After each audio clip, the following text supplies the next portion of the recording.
The Timeline is a Blue Wire podcast.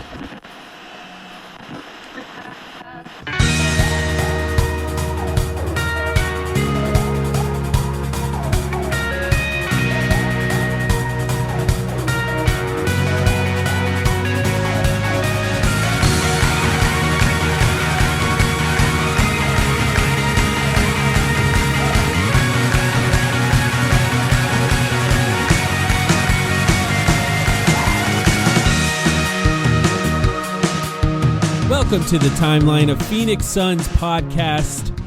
My name is Mike, back here with a Groundhog Day podcast episode with Sam. It feels like we record the same one every week. How you doing, Sam? No, it's not that bad. It's not that bad. I'm good. Truthfully, we took a chance this week, okay? It's true. We took a little bit of a gamble. We were asking ourselves, when do we want to record this one? And I think, we were coming off a couple straight wins. In a sad way, one of the best wins of the season against Detroit on the road, I would say. Detroit's been good, but yeah, I know that was what you mean. 4-point victory. Yeah. But the fact that they were able to get that was a big deal. And what happened next was we pushed our luck, I think. Yeah. Because it was like, well, one good quarter against the Cavs, and you're like, maybe they could win this one. Well, it wasn't even that. It was going into the game. I was like, well, the Cleveland games on MLK Day, we usually record on like Mondays anyway. Let's just do it after that. And who knows, maybe they'll win and it'll be the greatest win of the season easily. And we'll ride that high, that momentum. Into a podcast. And we'll have into a podcast and everything will be great. And then, of course, in typical Suns fashion, it's not just the fact that they lose, it's how they lose. Mm-hmm. And this has happened so many times now. When they win, even if they're up 20 after 3 quarters, like we saw against, I think, the Wizards a couple weeks ago, I can't remember. Mm-hmm. Even if they're up by 20, they're going to win by 5. And then they're going to win a couple games in a row by 5, 6, 7, and then they're going to lose by 20 or 25. Yeah. And that is, unfortunately, once again, what happened with their loss against the Cavs. So we're back to where we were. We're back to 500. Yeah.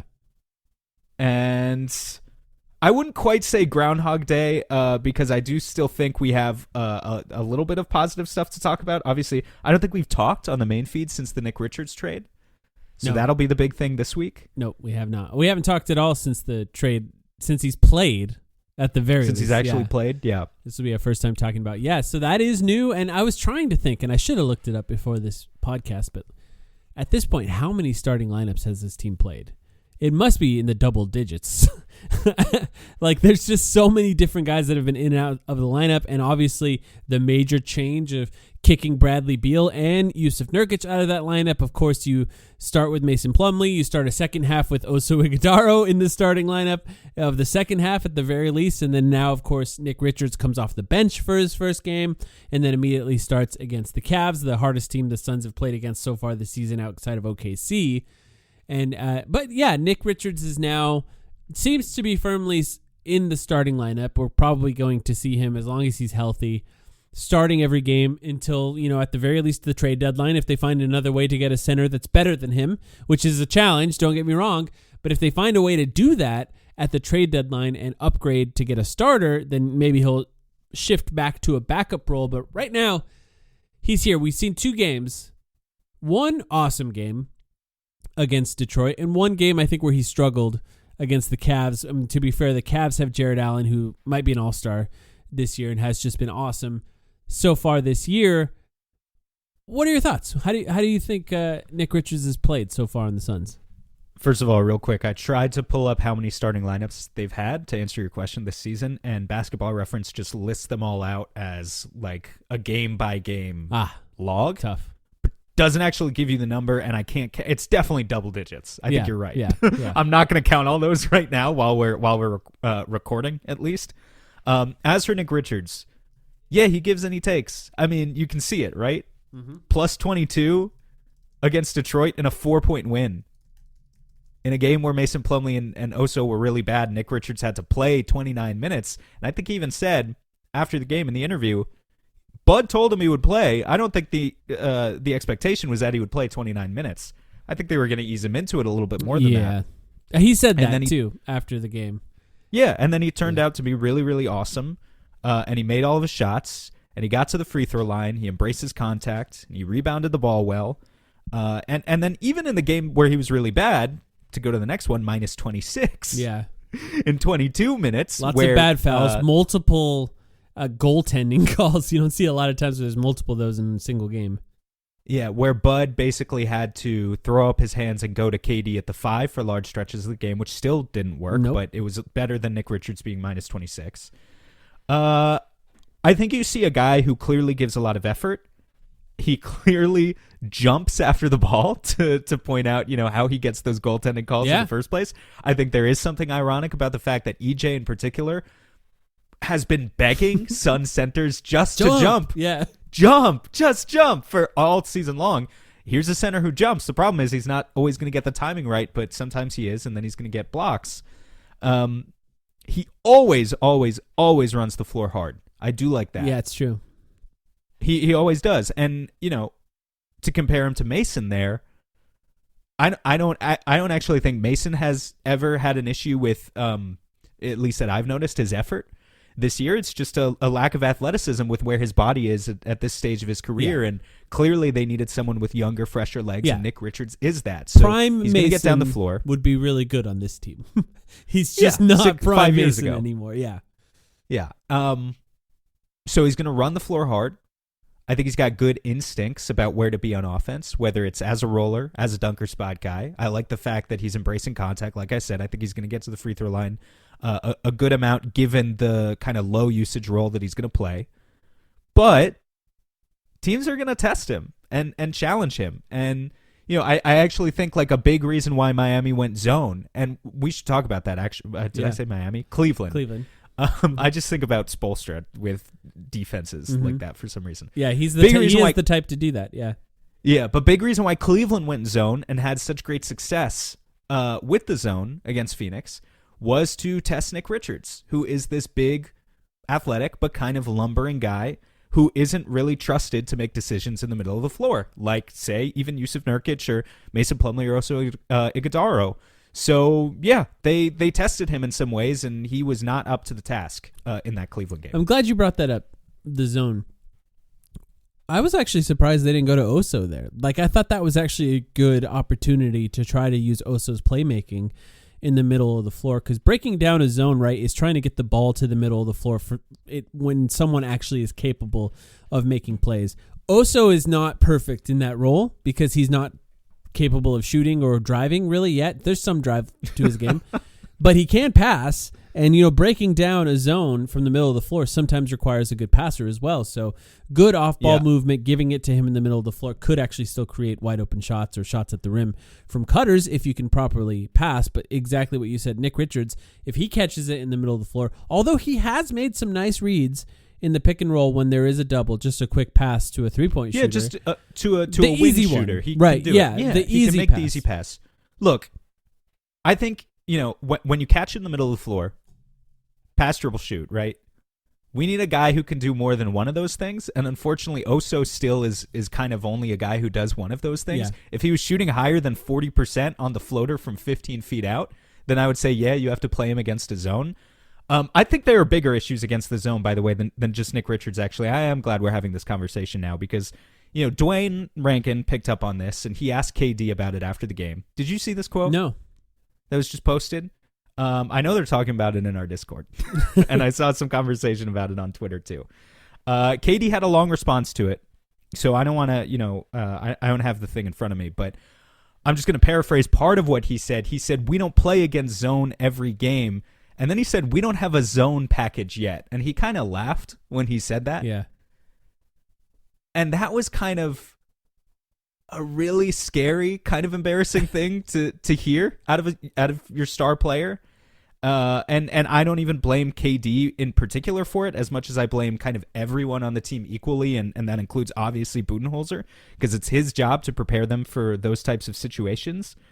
And it was just kind of another case of because like you said, not that I ever thought they were really going to win, after tip-off against Cleveland, but it was 27-27 after the first quarter. Yeah. Right? Mm-hmm. They were in it for one quarter. And then start of the second quarter, they go zone, and it's like a 10-point swing basically at that point it's game over. Yeah, within like 3 minutes. Back. Yeah, the Ty Jerome swing. That's where the game ended. Yeah, and for KD then after the game to be like, yeah, we just don't play zone every game. No big deal. We don't have a zone package yet. To still talk yourself into like this team can win 4 playoff games if they even get there, when that's their sort of nonchalant attitude about those sorts of things, it really makes you something I've struggled with, because I don't want to overly idealize or romanticize the Monty Williams, Chris Paul era. I understand the way that era ended. It ended in one of the most basic, not literally ended, but like practically speaking, it ended with Game 7 against the Mavs. I know there was another season after that, but like that's when all of our spirits were broken. That was one of the most embarrassing moments in franchise history. And so I understand it's not like that team always had that dog in them either. But at least in that regular season, right? I just think back to the 64-win regular season team. They're always prepared. There was a level of preparedness that they approached each game with that you just have not seen in the past 3 years. In the past 3 years at this point. Yeah. 2.5 years. I mean, really, since the KD trade. Mm-hmm. And, if they went against a zone, maybe it was more Chris Paul's idea than really Monty Williams doing any in-game coaching. I don't really know. Well, yes, but I also remember a time where the Suns were stifled against the zone. They came back a few games later, a team played a zone, and they had a package, and you saw it being run. In fact, I broke some of those plays down on Twitter. How when often it happened. Also, in addition to just Chris, who was so awesome on the floor as our quarterback, Mikal Bridges flashing to the middle of the floor. Yeah, personnel is always everything, right? Right? It's really helpful to have the right personnel, yeah. Yeah, you're right. But so right now, Nick Richards isn't trusted in the middle of the floor. Yeah. So a team goes zone. Yeah. And something that I never saw, I think the other guys on the floor, besides the star players, obviously, were Royce and Grayson, were the wings. And they're just sitting in the corner. Mm-hmm. Maybe they're relocating to the wing, and they're dribbling around the wing, and they're passing around the perimeter, and they pass around the perimeter for 18 seconds, and then, someone does a ball fake. Eventually Mid-range it gets Jimbo. Eventually it gets to the KD post up with 6 seconds Yeah. left. It gets a double team. It turns into a mid-range Jimbo. And it's like, you guys, the wings, need to be flashing. You need to break the zone. You need to get into the middle, touch the paint. I remember Monty always talked about this. Touch the paint. 1 foot, touch the paint. Never happened. And well, to be honest, I think, like I said, it's on Bud, it's on KD, it's on everyone down the line. The real zone breaker on the just not Suns prepared. is KD. Like, that's part of the problem, to be honest, is that you just go, well, KD, put him in the middle of the floor, put him at the center position, and you could break it based on that. Obviously, that doesn't work over the course of a game. But I'm not surprised they don't have a complete zone package built into their game, because teams just don't really do it that often, especially against the Suns, because the Suns struggle with traps. So if you trap a lot against the Suns, usually that'll work. If they find a way to break the traps like they were against the Cavs in the first quarter, maybe teams will start doing more zones against them, and they can find ways to break those zones. But they got to beat the traps first, and they haven't found a way to do that. So if they find a way to do that going forward, that's still beneficial. You kind of have to check one box off before you move to the next. When a team is easy to figure out, what do you do to beat the Suns at this point, right? You force turnovers, you run, you shoot more threes than them. You get more rebounds than them, right? Math. You just Every play game, that it's the same game thing. each time. And if that is the stops Groundhog working, Day element of this Yes. team, where you look at the box scores of every single game right now, even the ones where the Suns win, they are consistently taking 10 fewer shots than the other team by the end of the game. So Nick Richards steps in, the rebounding starts to flip a little bit, right? Maybe the Suns start to get a little bit more rebounds, and that math equation isn't quite as good. Maybe you've solved a little bit about that equation so far, and then you have to move on to whatever the next equation is to beat you.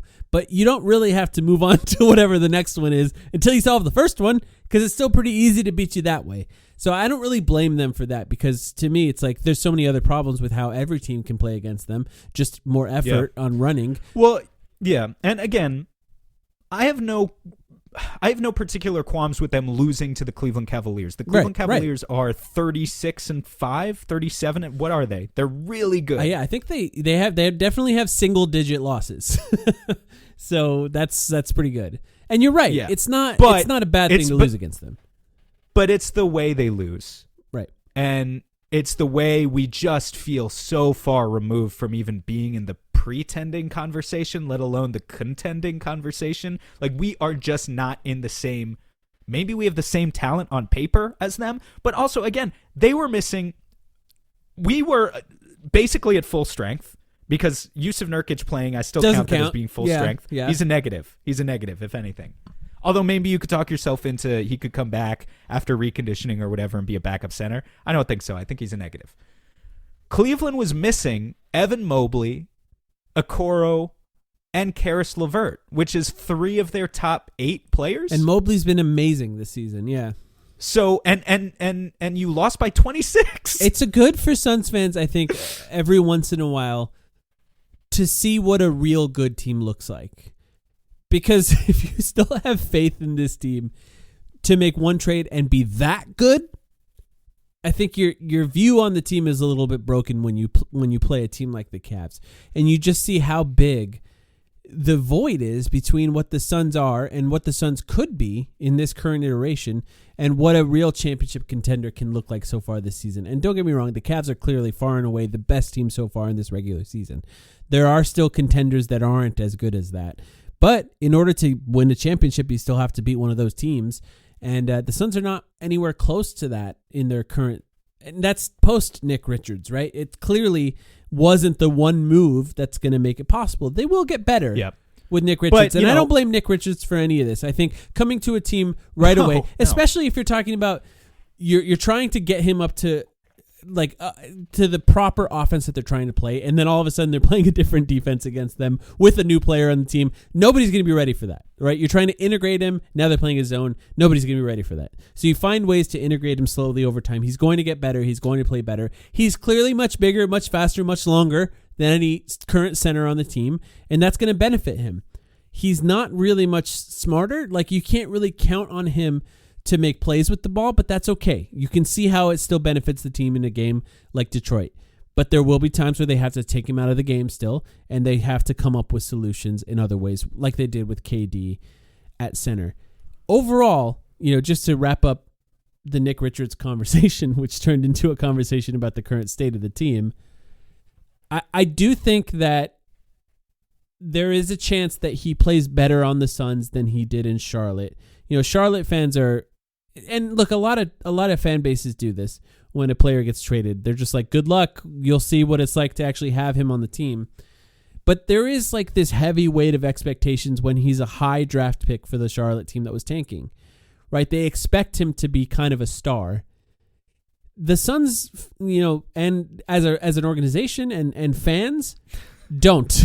We don't expect him to be a star. There are not expectations on him to live up to wherever he was picked in the draft. I forget where he was. Top 10, right? I think he was in the top 10. Nick Richards was a second-round pick. Oh, he was a second-round pick. Okay, so yeah. I think, was it Mark Williams? Mark Williams was the higher pick. You might be mixing up Mark Williams and Nick Richards. But either way, Mark Williams you have to be, has been kind of awesome. Yeah, he was awesome against the Suns, that's for sure. But either way, for the Suns, he doesn't really have to be that great, and I do think that there is a world where he looks better on the Suns than he did there overall. I think it's probably important for them to properly coach him up, because we did talk a lot about him offensively.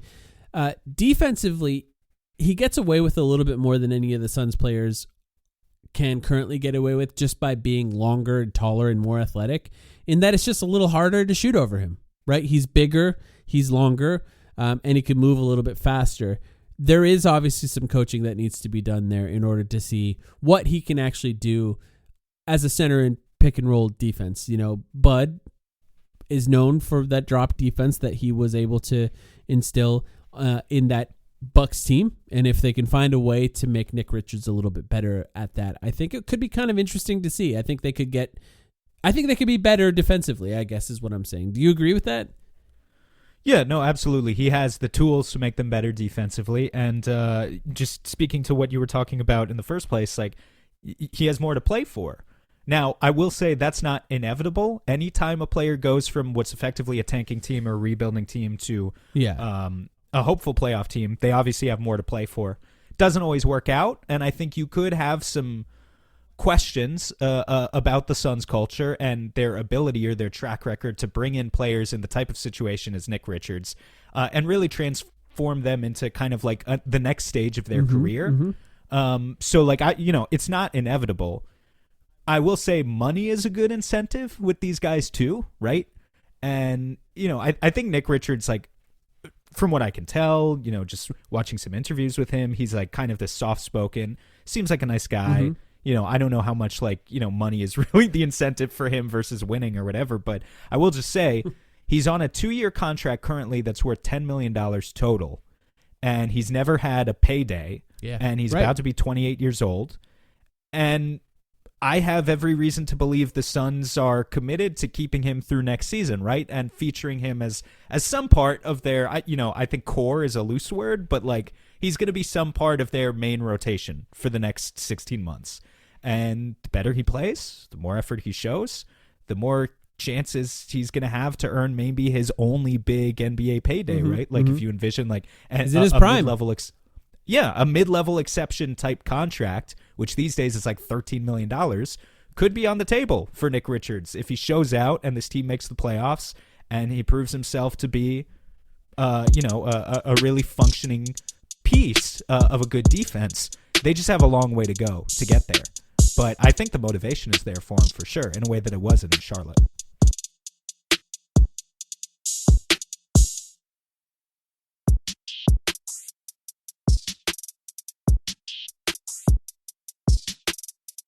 Let's talk about a different starter. Ryan Dunn. There's been a lot I think you can complain about this team. Like there was a stretch there, I think, where it was easy to get kind of excited about the Suns because they won a few games, right? And you kind of had to look at the opponents and remind yourself who those opponents are. Charlotte, Utah, Washington, teams like that. But they're winning. They won those games, which is satisfying. But there's one thing I think that we can look at and actually be excited as a fan base for, and that's Ryan Dunn so far as a starter. I just think he has played extremely well. He's given fans a lot to watch in these games. He's one of the more exciting players overall, and that's without scoring a lot. But I'll just read some stats. He's started now 10 games in a row. There was a game where he sat on the bench before that, but 10 games in a row that he started essentially when he was inserted into the starting lineup. In those 10 games, he's averaging now 11 points and 5 rebounds, and I think a big part of that, 1.7 offensive rebounds for him per game in that starting stretch as well. So of those 5 rebounds, not a ton of rebounds, but 1.7 of them being offensive rebounds is a really good sign from him.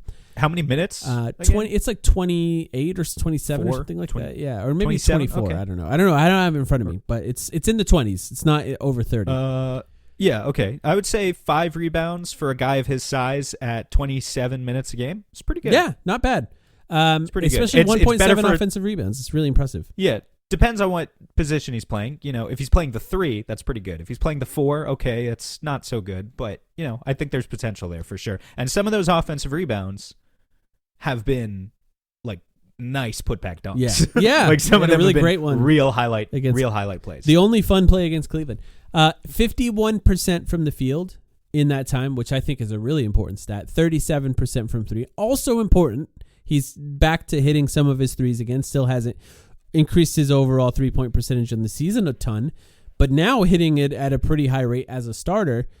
But that 51% from the field, by the way, like 40% from the free throw line in that time too. Not hitting free throws right now, but not getting to the line much to make that sample size something to be too scared about. I'm looking at the stats here. These are the last 10 games, right? Perfect. Yes. Because I think I'm looking at the same thing. He's 2 for 5 in those 10 games from the free throw line. So just not really getting to the free throw line. Exactly.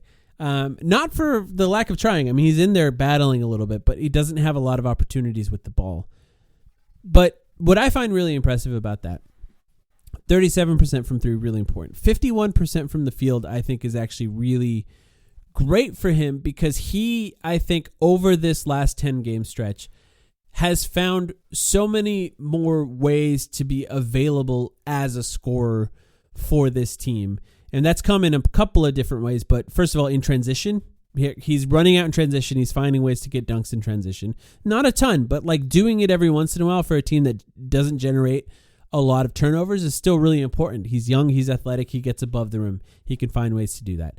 The second one we talked about recently was in the short roll. Like he's actually scoring in the short roll. He's setting screens, slipping most of the time on those traps, catching it in the middle of the floor, and shooting little floaters or getting to the rim to try and score over guys. Really, really important development for him over time because that could make him an important piece on a good team. Being able to play with superstar players is going to be an important part of his development and how much money he can make in his career. And the other one is just making himself available either in the dunker spot or on nice cuts. Like on certain kinds of drives, he's just standing in the right place to catch those passes more than he was earlier in the season. And this just comes with understanding chemistry with other players, finding ways to find the small, tight spaces where he can be effective as a scorer. And look, I'm not even talking defensively, which we can still have a conversation about. But overall, I'll bring it up. Yeah, overall, I think he's been really impressive at finding ways to be effective. And that 51% from the field for a guy it's not like he's getting a bunch of dunks every game. That's actually pretty impressive. He still shoots over that time 3.5 threes a game. So really impressive. Yeah, I think it would be different. You know, it would be different if he was a 7-footer and we were talking about a center, right? Or if we were even talking about like Oso. Yeah. You know, it's a little bit less impressive for a guy who finishes all around the basket. But Dunn he's finding ways to finish around the basket, but in a smaller frame. And for a guy who's 6'7", 6'8", it's just significantly more impressive. But then, since you were almost going to bring it up, the defense, we should talk about the defense, right? Absolutely. Like, take Cade Cunningham from the Pistons the other day, who is, I think everyone knows, but like Cade is awesome. I think, the narratives are being rewritten on Cade now, deservedly so. He's not only going to be a first-time All-Star this year, but I think he's in an All-NBA conversation this season, honestly. And by far his worst game recently, 7 for 26 from the field against the Suns. Who was guarding him the majority of those minutes? Yeah. Matched up almost all of those minutes. It was Ryan Dunn, right? No coincidence that these things keep happening. He has been absolutely stellar on defense. I keep waiting for because he was, I don't have the stats in front of me, but he was averaging 3 or 4 steals per 40 minutes in college and just totally overwhelming guys with his athleticism the way that you can when you're going to be an NBA athlete in college. And I keep waiting for that to kind of trickle over to his NBA play, and it hasn't so far, but I'm wondering if it will. And I'm wondering if part of that is scheme based too. But even so, just playing a more conservative style of defense, he's been consistently awesome. Was awesome on a lot of plays against Donovan Mitchell and Darius Garland too against the Cavs, honestly. Cade is in the matchup stats that are available on NBA.com, Cade is the player that Ryan Dunn has guarded the most this season. And in that time, Cade Cunningham is shooting 30% from the field, 0% from 3, 0 for 1, has 12 points, 5 assists to 4 turnovers. Is that 3 for 10? 30%? Let's see. No, 30.8%, 4 for 13 from the field. 4 for 13? Yeah. Okay. So 13 attempts has only made, 14 attempts total has only made 4 against Cade Cunningham. Just really, really good defense against Cade. And I think it's impressive too. You talk about in the stretch that we've seen recently, he's guarded players like Trae Young, which I think he's struggled the most with Trae, but still I think was the best on the Suns at guarding Trae. Lauri Markkanen, who's 7 feet tall, LaMelo Ball, who's 6'5", 6'6", or 6'7", who knows what he's listed at now, and can just do anything with the ball. And then Cade Cunningham, who's huge and is really, really effective with the ball. And he guarded all those players to pretty well, 31% from the field from Cade, 22% from LaMelo shooting in the time that Ryan Dunn was guarding him. Lauri Markkanen did a little bit better, shot 46%, but I think was still most effective against Lauri of any player on the Suns. And then Trae shot 36%. Trae still killed the Suns, though. Found a way to kill the Suns, specifically when Royce I actually feel kind of bad for, because I think some of these defenders are oh, thank God Royce is in. Or some of these offensive players are thank God Royce is in. Ryan Dunn's out of the game. I'm going to really do my best to try to score now, because Ryan Dunn's not in the game anymore. And Royce is, of course, not as big, not as tall, not as long, not as strong, not as athletic, and not as young. Ryan Dunn has a lot of advantages there. But he's just been really effective as a rookie in a way that I think we can't oversell, because, there's not been a ton going right for this team. And he's been one of the things that just continues to go well. He's earned his way into the starting lineup, not just because the Suns are just trying to be bad and giving an opportunity to a young player, because he's been good enough to be a starter. That's really what it is. He's earned a starting spot on this team. I can't believe we haven't mentioned it yet, but the thing I posted the other day, he's the first Suns rookie since DeAndre Ayton to have 5 straight games of at least 10 points. And that streak was broken against Cleveland. But the fact that he did that, and Mikal Bridges never did that as a rookie. Yeah. Cam Johnson never did that as a rookie. That one's surprising. Cam. Mikal's not surprising, but Cam, it seems like he would have done it at some point. I think Mikal's surprising because he played like 32 minutes a game as a rookie or something, right? He played maybe not that much, but Mikal played a lot from almost day one because that team was bad. 29, yeah. 29 minutes. Cam played a little bit less because they were getting better. Basically, the only other Suns rookie that they've had in the past 5 or 6 years was Jalen Smith. Turned out to be a solid NBA player, just not on the Suns as a rookie. So he wasn't really competition there. But actually, I think Cam is a good example of someone who earned his way into the starting lineup too.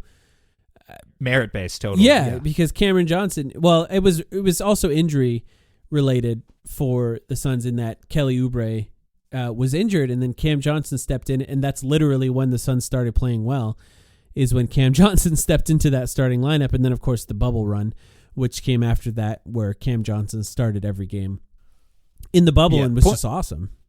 The point being, we have a long way to go before, we haven't even scratched the surface of actually understanding what Ryan's offensive capabilities are. And they need to continue to invest absolutely everything they've got in this guy. That's all I'll say. Yeah. I think that for the Suns brass, what we saw in a recent game, I don't think it was the Detroit game, was Matt Ishbia sitting courtside with his son sitting right next to him. And what jersey was his son wearing? Oh, that's a great point. I forgot about that. His son was wearing a Ryan Dunn jersey. I just think if you're in the Suns front office, you cannot give Ryan Dunn up at this point. Not for this team. Like, I could see if you were close to a championship and you could get someone that puts you over the top. This team is not good enough to do that. And I don't think any one trade would make it better. You have to keep Ryan Dunn at this point, because the likelihood that this all ends with you having to blow it up in the future anyway, whatever. Like, maybe you trade him down the line later, but don't do it now. At this point, keep him. There's just nothing that you need to do with him to salvage this team. And I have been on the fence about that, as you know. But it's just they haven't shown enough to make it worthwhile. That he's been the one bright spot in a lot of these games. I'm not going to rehash overall some of the conversations we've been having. I've actually had someone who I forget, I apologize, was in my Twitter replies yesterday saying, are you guys going to have an episode about just the blow it up episode? Personally, I think we already kind of did. I think that's we've what had the Sun 3 or 4. Yeah. I think that's what the Sun Exploded Part 3 was. And so I see no reason to rehash that. All I'll say is that here we are. What did you say? 12 days out from the deadline? 16 days? 16 days. 16 days out from the deadline. And I would just reiterate where my mind is currently at. I think they'd be better off being sellers than buyers. And I haven't moved off of that position. But I get it. If they're committed to being buyers, there's nothing I can do to stop them. It's just if they trade for Jimmy, I think he probably makes them a lot better, but there is also a chance that they are still a play-in team by the end of the season, even after a Jimmy Butler They're trade, in a pretty big hole right now. Which would just be so crazy. I think you could make the case that even that trade would mentally be a next year trade for the team. I don't know. They're just doing it for next year, which is whatever. I guess it is what it is. But if you keep Ryan Dunn, there's actually a really interesting starting lineup there that you could play with essentially Ryan Dunn at shooting guard, Devin Booker at point guard, Jimmy Butler, Kevin Durant, and Nick Richards. That's kind of fun. It's, you have 3 ball handlers in there that can dribble the ball. That's kind of interesting. And then Ryan Dunn just to do all the dirty work, and Nick Richards as well. Jimmy Butler to do a little bit of dirty work. Hopefully he's getting paid enough. But what's nice is Jimmy Butler is a really effective off ball, disruptor. He's a guy who gets his hands into the passing lanes is like really good at sort of shutting down the side of the floor, the weak side of the floor that the ball's not on. So you can still put Ryan Dunn on the ball and have Jimmy Butler as like that sort of off ball guy which Kevin Durant's good at. There's a really good defense in there, I think. if they do it right, is my point. But anyway, not to get too far off topic. The point is, the reason this conversation started here is that Ryan Dunn's showed out as a starter and has been really fun to root for this team. Seems like a fun kid. Seems like he gets along really well with the stars, with Devin Booker, with Kevin Durant, and they all really like him and support him. And I think there's a good chance that the Suns are seeing this and they understand what they have and they have no plan to give him up as well. Not that I have any information on that. I just think that's a likelihood. Hey, I have one other thing here before we move on to, I want to talk about All-Stars. Sam Vecini on his podcast. This really made the rounds for like 24 hours for everyone. People talked about it. It's a really interesting question, and I should bring up his contract now. He brought up the idea of trading Nurkic for Pat Williams. Well, can we just set the stage real quick? Sure. I did not watch the segment. I had other people tell me. Same. But I believe I was told the Chiron, the graphic on the segment said, the saddest trade proposal. Maybe not of all time, but it said like the saddest NBA trade proposal. And it was, go ahead. Nurkic for Pat Williams. Straight up. Pat Williams, obviously, the Chicago Bulls wing. Speaking of guys who are former top 10 draft picks. Top 10 draft pick who has not worked out, who is shooting a career low 38% from the field for the Bulls this year, and who is making, do you have his contract up? $18 million and is signed with a player option through 28-29. So that's 4 $18 years. million a season. Yeah. Nurkic's deal expires after next year. And the idea, this works within the CBA, obviously, for the Suns, because the Bulls are not an apron team, or maybe their first apron team, I'm not sure, but they're not a second apron team. And Pat Williams makes just a little bit less than Nurkic, so we could take him back. But the idea is basically, would you take their trash for our trash? Would you essentially... and it would be younger trash, more athletic trash. The reason the Bulls may do this is because he's bad, and he's signed on a longer contract. So essentially, why did they sign him? I don't for understand 5 more either. years really, if he's bad. It makes zero sense. It makes zero sense. I don't understand it. I wouldn't do it. I'll start here. I wouldn't do it. Okay. Can I just say they had 4 years. You drafted him. You had 4 years to evaluate him, and now you want to get off in year 1 of the extension? You had 4 years Why to didn't you just We not don't know that they extend want to him? do that, but we had 4 years with him. That's fair. And he peaked at 10.2 points per game, and it 46% from the field or something. Like, this has not been a great experiment for them. There was no reason for them to re-sign him to this insane contract. And even his best season, which I think you could make the case the last season was his best season, he played 43 games. There's not even a ton of data there to say that it's worthwhile, where he shot 39% from three on low attempts, 3.4 per game. This year, shooting 36%. Big. He's a big wing. He's something the Suns don't have. 7-foot wingspan, too. Another guy that James Jones likes, obviously. I don't think there's any world where if you're tanking... If you're tanking, you make that trade. You know what I mean? Because then you just need salary on your team. He's going to eat up some salary. He's going to be pretty bad. The Suns don't own any other draft picks, and all the ones they do own are swaps, so they're not going to get the good side of those anyway. I don't understand why the Suns would want that much salary that long term. I understand why the Bulls would do it. I just think for the Suns, like, if Nurkic is on the team, what does he have? Like, just next year is the end of his contract, right? Yeah. So, yeah, just let it expire. I don't know. Send him back to Bosnia for a year. Yeah, if you're not going to get an asset out of it, which obviously you wouldn't, no team would trade an asset to, for the pleasure of acquiring Yusuf Nurkic. And that's sort of the problem here. This is why it is, I think it's a good idea on Sam Vecini's part.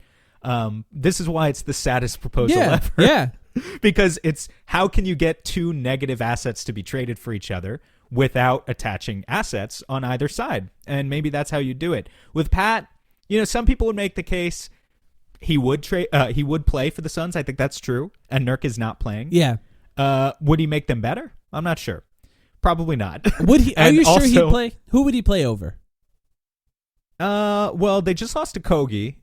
They could use another wing. I mean, With he could injuries, take some- I think he would play. He's not could take better some than minutes. any of the wings that currently play for the Suns, and that's a problem for the Suns. You know, Yeah, he could take some minutes from Royce. He could take some minutes from. I don't think he could. From Yeah, Royce, I think he could. I think Royce he could. is Yeah, the best. He shot the ball Royce pretty well. is the best wing on the Suns right now. You know, I'm saying I'm not saying he would supplant Royce. Yeah. I'm just saying he could play 15 minutes a game. But you don't want to pay him $18 million for the next 4 yeah, years it's crazy. to do that. It's crazy, Obviously. Yeah. Even with the salary cap going where it is, and like obviously that $18 million is going to look like less in a couple of years. Still, that is a long commitment to a guy who we're pretty damn sure just isn't good. He's 23. That's the one caveat I think we should put on this. He's 23 years old. Could he get better? Maybe. Like, there's a world where we look stupid for this conversation in a few years, but it's probably a few years from now, not later this year, that you kind of look dumb for this kind of conversation. So I don't know. I understand it. I do think it, like, from a team building perspective, it actually limits the Suns much more than it helps them to have a really long-term deal that for a player that's probably not part of the future of the team. So that's, I think, for me, that's just where I would say no to it. I think it's a really smart idea, just like you said from Sam, but yeah, I don't think I want to do it.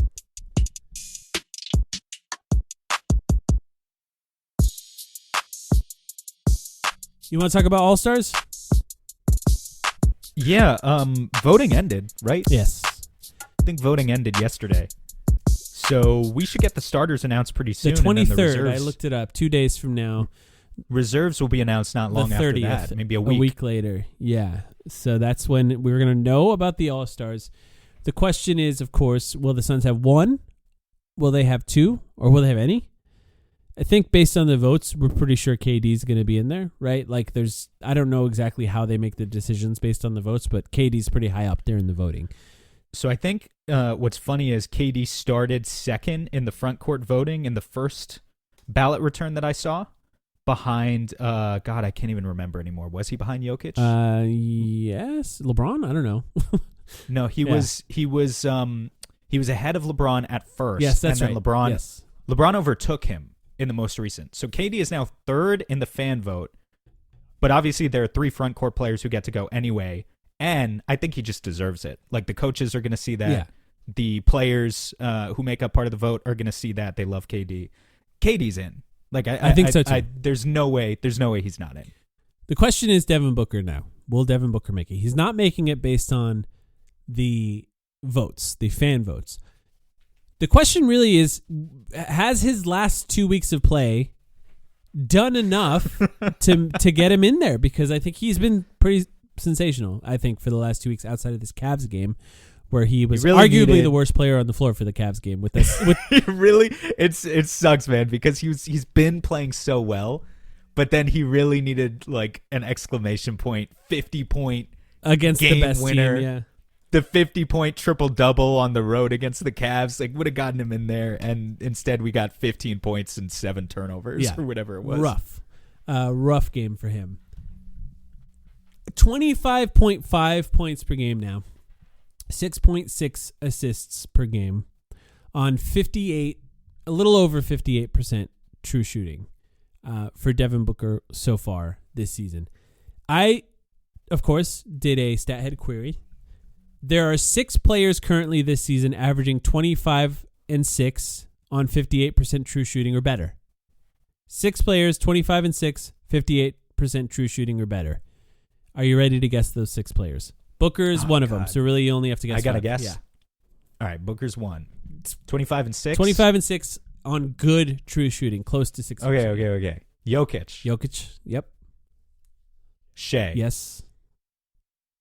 Tatum. No.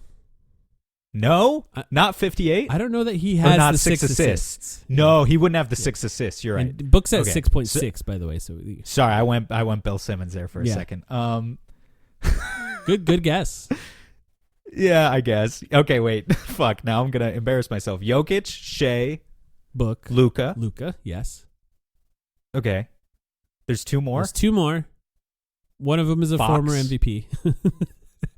One of them is a former MVP. Yeah. Fox is not a one former. of them. Giannis. And then For there's sure, one for player sure. that you always forget when we do quizzes like this for some reason. That makes me think of James Harden, who I know it's not. It's not. But I don't know. Wait. Okay. It's East or West? East. Trey? On one of the best teams in the East. Brunson. Okay. All right. So 6 players averaging 25 and 6 on at least 58% true shooting. I'll read them again. Book, SGA, Jokic, Luka, Giannis, and Brunson. Actually, Luka and Book have the exact same true shooting percentage so far this season and are having a very similar season. Weirdly, because StatHead organizes the players by win shares, Book is ahead of Luka. I don't know if that has anything to do with his injury or what, but Book has been ahead of Luka in win shares so far this season. How many games has Luka played? Do you know? 30 something, I believe, if I'm not That's mistaken. enough So for him to get in. yeah, I think so too. And Book is averaging the least amount of points of all those players, though.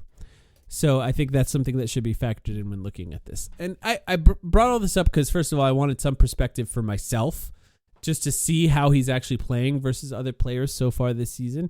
And that's to say that he's doing pretty good.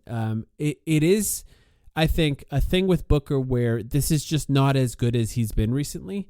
The true shooting percentage has shot up in recent games. He's getting to the line a lot, and his three-point shot has come back a little bit. Still lower than his career average from 3, but it has come back a little bit. The Suns just haven't won enough. I think that's a bigger problem than these stats. Because the stats have gotten better. Just 25.5 points per game for him is just low. Like 27 is what we're used to seeing there. Or like 26.5 at least, a point higher. But I think the real problem for him in his ability to get in here is the Suns being the 11th seed or whatever they are right now. Yeah. They just need to be higher. Yeah, there's only 12 players. There's only 12 players that make it from each conference. And so if you're going to get 2, which is a sixth of the whole roster, I don't have like the history to back it up. I didn't go back and look at how many 11th seeds. The Lakers probably, right? It was probably the Lakers. Well, it just feels like it doesn't happen that often. The other way we could split this up and really break it down is just by thinking about who are the candidates, right? Because realistically, on a roster of 12, you're going to get 5 to 6 guards max, probably 5. Yeah. Backcourt players when I talk about guards. Shea is a lock. Luka, as long as he's healthy, and I think he should be returning from this calf strain soon, is a lock. Now you've got Anthony Edwards, Kyrie, who would be their second all-star but on a better team than the Suns, Steph Curry, who you can never count out, even though his stats aren't as good this year. I think he's only averaging 22 or 23 a game. Mm-hmm. It's Steph Curry, and he's the best player on that team by far. De'Aaron Fox. The Kings are showing signs of life again. Mm-hmm. They've won, like 9 in a row or something? Yeah. 9-1 in their last 10, and now they have a better record than us. And if it's not Fox, do they have an all-star? Is Sabonis an all-star? I don't know. And then Booker. So Shea and Luka are locks. Out of Edwards, Fox, Kyrie, Curry, and Booker, and this is even with me throwing out Ja Morant, because he's only played like 25 games. So I think he gets tossed out, even though the Grizzlies are better than us. And I think, Harden maybe has a chance because the Clippers are a good team, but I think he probably gets tossed out too because I don't think his stats are good enough, even though the Clippers are a better team. Edwards, Fox, Kyrie, Curry, Booker. Eliminate 2, I think. Yeah. That's what it's going to end up being.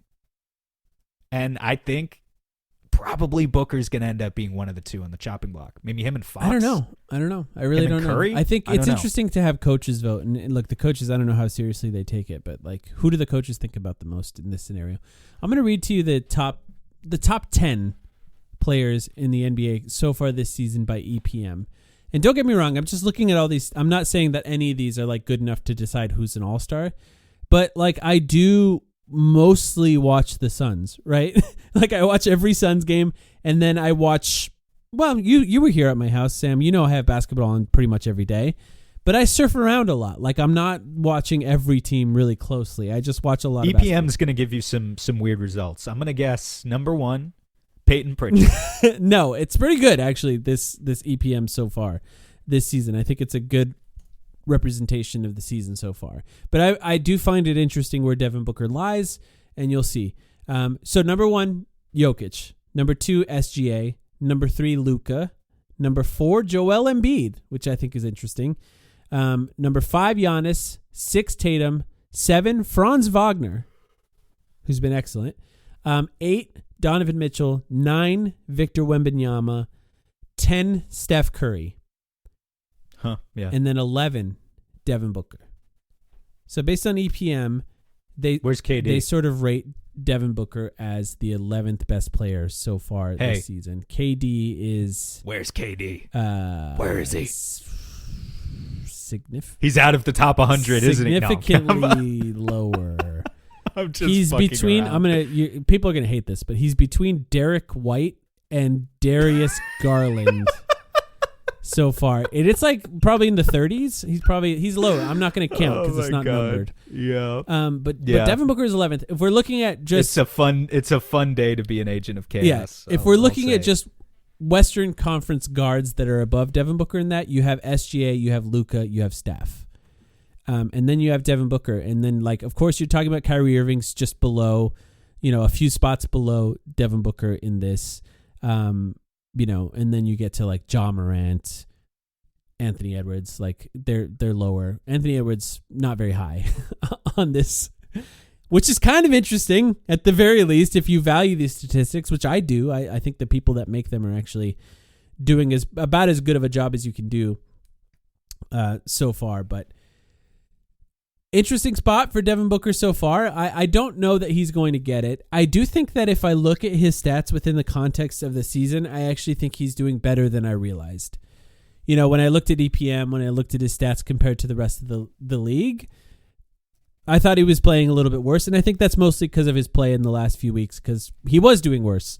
And then he kind of picked it up over the last few weeks. I think it really does seem like there's more of a pop in his athleticism. So I really do think there may have just been some slight injury that he was working through or conditioning. I don't know exactly what it was, but something was there that made him play the way he was. And now he's playing a little bit better. Yeah. And hopefully he can sustain that. If he's not an all-star, it means he gets some extra rest, obviously, although he'll probably still be there. Especially if KD is there. Well, I don't think he will be. I'm really not sure. I think the players aren't selected, if they're not going to be in one of the events, like to use it as a mini vacation. No, you're right. Yeah. I'm trying to think because Book he's a 4-time All-Star, right? This would be number 5. But he obviously hasn't been an All-Star every year, and the years where he's not there, I can't remember if when he shows up at All-Star Saturday night with a camcorder, if that must be one of the years that he was an All-Star and not one of the years that he was snubbed. So yeah, he can use it as some extra rest, and that wouldn't be the worst thing for him. Yeah. I think there's a good chance he doesn't make it, but I also wouldn't be surprised if he was one of the reserves chosen at the end there. There's always a chance that he's not. This has happened to him before. There's a chance that he's not chosen. Somebody gets injured, can't make it to All-Star, and then he gets in that way, which has happened with him in the past. But we'll see. I mean, it's not at the top of my concerns as far as this team goes. I do think it matters, legacy-wise for him. I want Suns players that dedicate their time to being on this team and care about making this team good. I want them to have accolades. I want them to be rewarded for that. So from the perspective of a long-term Suns fan that will be here longer than even Devin Booker probably will be, I want him to be rewarded for his time here. So I do care, but I want this team to be good more than anything. I want the team to be good more than anything, too. Speaking of accolades, though, this is an up and down roller coaster season. It's an important season for Booker, though, in the sense that, as long as, knock on wood, if he plays 15, 20 more games this year, he's going to be the Suns' all-time leading scorer. That's how close. I don't know if people realize that's how close he is now. He's 200 points away, 300 points away. Yeah. Do you know what it is? It's something like that. I know Cody. I think has been. Cody Hunt is keeping track of it on X. Posts about it every game. It's between 200 and 300 points. For him, that's going to be 15 games, maybe 20 games. So, yeah, keep track of that. Pretty cool. It would be very cool. I hope when that happens, it's at home. Yeah. Not that you can necessarily control for that sort of thing, but I hope it's at home. That would be a very, very cool Suns game to be at. We got one more day. KD could be on the starters. Doesn't seem like he's going to be based on what you said, but maybe he will. be on the starters, so we could find that out in the next few days. And then, you know what? I will say, I haven't thought about this till now. With the new weird system that they're doing for the All-Star game, seeing Devin Booker in that would actually be pretty cool. With the little mini tournament they're doing, that actually could be kind of fun. Yeah, I'm rooting for the G Leaguers, or the not the G the Leaguers. Rising Stars. The Rising Stars. Ryan Dunn. Man, imagine if they had a team of G League All-Stars that they just threw out there to the Wolves. Yikes. Yeah, I'm rooting for Ryan Dunn and the Rising Stars in that for sure. No offense to KD, but I hope they get their butts kicked. Couple of games coming up. And Ryan Dunn will definitely be a Rising Star, right? I hope there's no so. question. I really think it would be surprising. One would have to think. Because he's one of the only guys who's starting on a decent team every night in, night out. We got a couple of games coming up. We have the Nets. Cameron Johnson, if he plays, will be here in Phoenix tomorrow. No, that one's on the road. That one's in Brooklyn. And then we have a home game against the Wizards. Bradley Beal potentially playing against his former team at home here in Phoenix. I think he's played against them once, not yet here in Phoenix.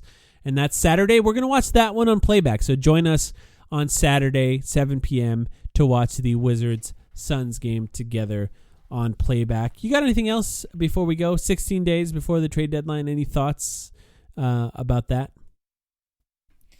Lord, give me the strength. It's going to be a long 16 days. Yeah, over 2 weeks. I really thought it was going to be less when I looked it up. I'm like, it feels like it should be hopefully sooner. the Nick Richards thing gave me some partial adrenaline for the past week. We did just do a playback. We did a playback for his debut where a lot of people were in there and was really fun. I mean, he was awesome. So hopefully Nick can continue to contribute over the next 16 days at least, and that helps get us through it.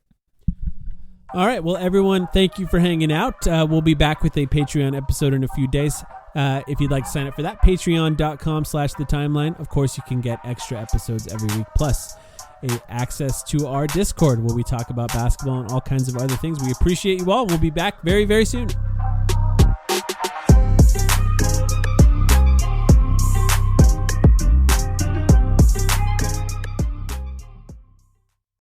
For over a century, Johnny Walker has shared its bold spirit with the game of golf. Now, crafted with Devereaux Golf, Johnny Walker introduces the Johnny Walker Blue Label-inspired Sunday Golf Bag, elevating the game with sleek design, Blue Label hues, and refined gold accents.